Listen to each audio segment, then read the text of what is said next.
चलिए एक ऐसी नगरी के बारे में सोचते हैं जहां एक बहुत ही गहरा आध्यात्मिक वादा किया गया है। एक ऐसा शहर जिसे कहते हैं कि स्वयं भगवान शिव ने बसाया था, काशी। पुराने ग्रंथों में ना एक बड़ी ही हैरान करने वाली बात लिखी है, जो इस शहर के पूरे रहस्य को एक लाइन में समेट देती है। काशी में मृत्यु भी मुक्ति बन जाती है। मतलब ये एक ऐसी बात है जो किसी को भी सोचने पर मजबूर कर दे। तो सवाल यही उठता है कि आखिर ऐसा क्यों है? क्या है काशी में ऐसा कि यहाँ का अंत भी एक नई शुरुआत माना जाता है? चलिए आज इसी कहानी की गहराइयों में उतरते हैं। देखिए, इस शहर की कहानी की शुरुआत जमीन पर नहीं बल्कि बहुत बहुत दूर ब्रह्मांड में हुए एक दिव्य टकराव से होती है। तो हुआ यूं कि एक समय दो महाशक्तियां, सृष्टिकर्ता ब्रह्मा और संरक्षक विष्णु, इनके बीच बहस छिड़ गई कि दोनों में से सर्वोच्च कौन है, महान कौन है। और ये कोई मामूली बहस नहीं थी, ये तो ब्रह्मांड के संतुलन का सवाल बन गया था। जैसे ही ये विवाद बढ़ने लगा, उनके बीच अचानक से रोशनी का एक विशाल अनंत स्तंभ प्रकट हुआ। ये कोई और नहीं बल्कि स्वयं भगवान शिव थे, ज्योतिर्लिंग के रूप में। उन्होंने एक चुनौती रखी कि जो कोई भी इस रोशनी के स्तंभ का सिरा मतलब शुरुआत या अंत ढूंढ लेगा, वही सबसे महान कहलाएगा। चुनौती मान ली गई। विष्णु जी ने एक वराह का रूप लिया और नीचे की ओर चल पड़े, और ब्रह्मा जी एक हंस बनकर ऊपर की ओर उड़ चले। दोनों ने युगों तक यात्रा की, लेकिन उस दिव्य प्रकाश का कोई और छोर नहीं मिला। और बस यहीं पर कहानी एक ऐसा मोड़ लेती है जो हमें सच और झूठ का फर्क बताती है। विष्णु जी लौट आए और उन्होंने बड़ी विनम्रता से अपनी हार मान ली। उन्होंने सच कहा कि इस प्रकाश का कोई अंत नहीं है, लेकिन ब्रह्मा जी ने झूठ का सहारा लिया। उन्होंने दावा कर दिया कि उन्हें स्तंभ का शीर्ष मिल गया है।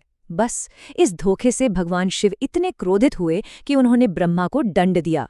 और वो जो अनंत ज्योतिर्लिंग था ना, जो सत्य की परीक्षा लेने आया था, आज वही धरती पर काशी विश्वनाथ के रूप में स्थापित है। तो अब सवाल ये उठता है कि ब्रह्मांड में हुई ये घटना पृथ्वी की एक खास जगह से आखिर जुड़ी कैसे? उस दिव्य प्रकाश ने धरती पर अपना घर कैसे बनाया? जब दुनिया बन रही थी तो भगवान शिव ने एक ऐसी जगह चुनी जहां धर्म, ज्ञान और मोक्ष ये तीनों एक साथ रह सके, और वो जगह थी काशी। तो काशी सिर्फ एक शहर नहीं है, ये एक आध्यात्मिक विचार है जिसे खुद महादेव ने चुना था। ऐसी मान्यता है कि काशी को खुद शिवजी ने अपने त्रिशूल पर बसाया है।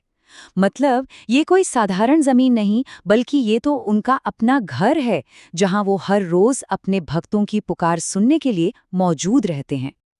अब आते हैं काशी के एक और बहुत ही अनोखे पहलू पर, इसके स्थायित्व पर। एक ऐसा वचन जो इसे समय और विनाश से भी परे बना देता है। ये वादा है स्वयं भगवान शिव का। उन्होंने कहा है कि जब महाप्रलय में पूरी दुनिया नष्ट हो जाएगी, तब भी वो काशी को अपने त्रिशूल पर उठाकर उसकी रक्षा करेंगे। और शायद इसीलिए इसे अविनाशी शहर भी कहा जाता है। और अब हम लौटते हैं उसी सवाल पर जहां से हमने ये सब शुरू किया था। काशी का सबसे बड़ा, सबसे परम वरदान क्या है? ऐसा क्या है जो मृत्यु को भी मुक्ति बना देता है? जवाब है मोक्ष का उपहार। जी हाँ, मान्यता ये है कि जब कोई इंसान काशी में अपनी आखिरी सांसें लेता है तो स्वयं भगवान शिव उसके कान में तारक मंत्र देते हैं। एक ऐसा पवित्र मंत्र जो उसे जन्म मृत्यु के इस चक्कर से हमेशा के लिए आजाद कर देता है। यही है मोक्ष, एक ऐसा आशीर्वाद जो सीधे महादेव से मिलता है। बस इसीलिए काशी को सिर्फ एक शहर नहीं कहते, इसे कहते हैं अमर नगरी, महादेव की काशी। एक ऐसी जगह जो दुनिया की हर चीज से परे है, जहां खुद भगवान का वास है। काशी का जो पूरा सार है ना, वो इन शब्दों में छिपा है। ये एक ऐसी जगह है जहां हर घंटा भक्ति का है, हर मिनट महिमा का है, और हर एक पल महादेव के आशीर्वाद से भरा हुआ है। ये सिर्फ एक कहानी नहीं, ये एक जीता जागता विश्वास है जो आज भी लाखों लोगों को अपनी ओर खींचता है।